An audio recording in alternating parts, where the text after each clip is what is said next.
செய்தியாக பார்த்து வருகிறோம்.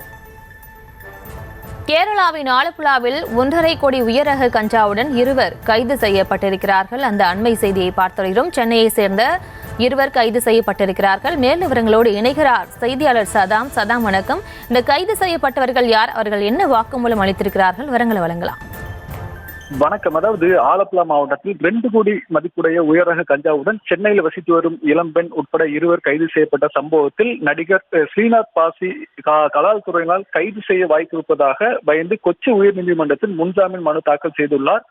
கேரள மாநிலம் ஆலப்புழா மாவட்டத்திற்குட்பட்ட சுற்றுலா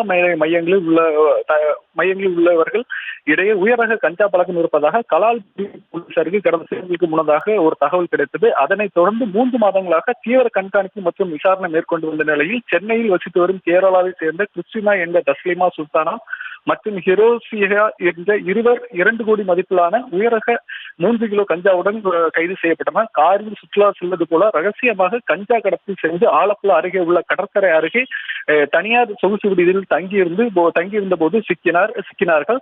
சுற்றுலா பயணிகள் போன்ற போர்வையில் பல கோடி ரூபாய் மதிப்பிலான உயரக கஞ்சாவை ஏற்கனவே பலமுறை கடத்தி சென்று தெரிய வந்தது.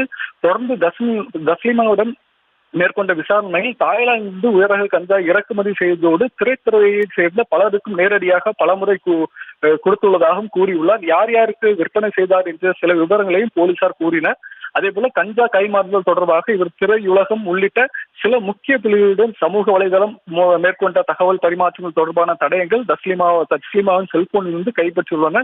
இந்த விவகாரம் தொடர்பாக கடந்த சில தினங்களுக்கு முன்னதாக கேரளா பிரபல நடிகர்களான ஷைன் டோன் சாக்கோ அதே போல ஸ்ரீநாத் பாசி உள்ளிட்டவர்களிடம் விசாரணை நடத்த திட்டமிட்டிருந்தார்கள். இந்த நிலையில் இந்தி நடிகர் ஸ்ரீநாத் பாசி இந்த சம்பவம் தொடர்பாக கொச்சி உயர்நீதிமன்றத்தில் தற்போது ஒரு முன்ஜாமீன் மனு தாக்கல் செய்துள்ளார்.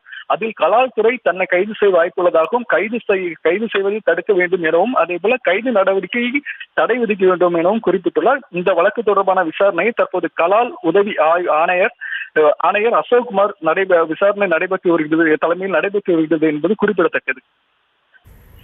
விவரங்களுக்கு நன்றி சதா.